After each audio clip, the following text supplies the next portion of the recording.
You've probably heard of the government's war on whistleblowers. It refers to heavy-handed efforts to discourage insiders from exposing waste, fraud, discrimination, and other bad practices. But what you probably didn't know is that these vendettas against truth-tellers are routinely funded with your tax dollars. You might call it a legal swindle. To explain how it works, we begin with an incredible case where the government managed to turn $4 worth of unauthorized phone calls into a $10 million bill for taxpayers. Deke worked as a computer technician at the Department of Energy's Lawrence Livermore National Laboratory, a federal research lab in Northern California where scientists work to maintain the nation's nuclear weapons. But Kotla's 14-year career at Lawrence Livermore ended abruptly in 1997. And what was the reason they gave for firing you? Misuse of government property. What had you done?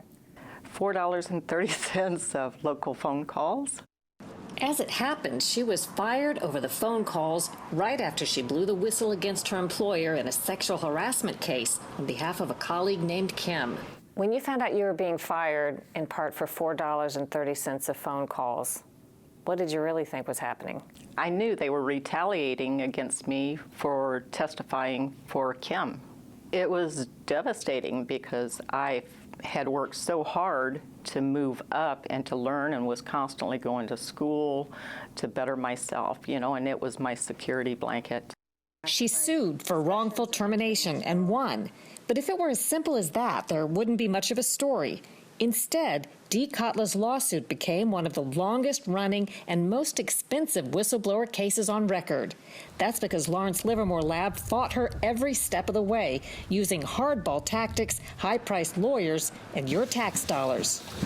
So how long did it take for you to win a lawsuit that said they fired you wrongfully? 2 trials and 8 years. Kotla won 2 separate trials, the first for $1 million and a second for $2 million. By the time it was all over in 2005, the case that started over $4 in phone calls had racked up $10 million in legal costs, all paid for, believe it or not, by your tax dollars. Contractors or federal agencies, when they want to retaliate against a worker, they kind of have unlimited resources to do this. Yes, I had been told by other people that they call it the lab's deep pockets. DOE has deep pockets. They just keep taking you back to court, back to court, back to court until you have no money and you give up. It was Kotla's outrageous and costly story that persuaded Senator Ed Markey to take action. This case is a perfect example of where phone calls of $4.50 triggers upwards of $10 million worth of federal government expenditures in legal fees to protect the defendant, the Department of Energy contractor, from this woman standing and speaking. That's just plain wrong. Right after Kotla's case, Markey helped pass a law to take away the incentive for federal contractors to maliciously fight employees in court. It prohibits use of tax dollars to pay legal costs when the federal contractor is at fault. Yet we found a decade later, it's still happening. Bruce Lowe and Mario Jimenez are proof of that. In 2008, Lawrence Livermore, the same lab that wrongfully fired Kotla, laid off hundreds of workers, including them. I started in '76, so I was there for 32 years, just short of 32 years. What did that feel like to face that sort of a layoff or firing? Actually, I was in shock. It was humiliating. After working with all these people for so long, you feel like it's a family, and you're basically being kicked out. What's the job hunt been like for you since you left? Very frustrating. I was in my mid to late 50s. Nobody's really interested in hiring anybody in their mid to late 50s. 130 of the laid-off workers sued the lab for violating their employment contract. Like Kotla's case, their lawsuit dragged on month after month, year after year, racking up legal fees at taxpayer expense. The lab, being that they are the large entity that they are, and they do have a whole stable of attorneys. As a matter of fact, they have a whole building called the courthouse, which is nothing but attorneys. Mario, did you get the sense that they could keep going with this forever because they had money to spend?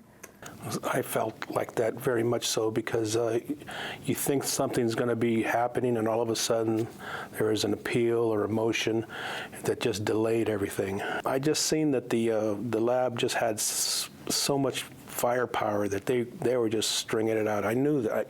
I've seen it before, that they were just stringing it out as long as they could, because they could. And they were just, like I say, throwing everything they could to stall the process, meaning more money that the taxpayers were going to have to pony up. And while the legal case is dragging on, you're getting no compensation, No I assume. compensation, and it's just more burden on me, my mental aspect. Eventually, the lab lost a test case and agreed to pay the ex-employees more than $37 million, but denied wrongdoing. Attorney's costs could be $10 million more. Lab officials want it all paid with your tax dollars, but they declined our interview request and refused to disclose the final bill. In a statement, a lab spokesman told us that under its federal contract, litigation costs, settlements, and judgments may be paid using laboratory funds, that's tax money, if certain conditions are met. Gary Gwilliam is the attorney for the laid-off workers and Deke. He says federal contractors sometimes use tax money like a bottomless purse to fight and punish whistleblowers or those who dare to claim discrimination. It's well known in the field that that word is scorched earth litigation. That means we're going to fire you, we're going to go after you, we're going to drag you down, we're going to do everything we can to you for as long as ever to make you so you will never bring a case against us, and that everybody else out there will know that if you bring a case against us, you're going to have to pay. And in these cases, it's taxpayers that are helping them do it. Exactly, and that's unfortunate. It's wrong. A recent audit found the Department of Energy paid settlements in 36 out of 46 lawsuits without considering whether the contractor should have paid the tab. Cost to taxpayers more than $62 million. Well, the taxpayer is ultimately defending, in many instances, the bad guy against the good person who is standing up for public health, for public safety.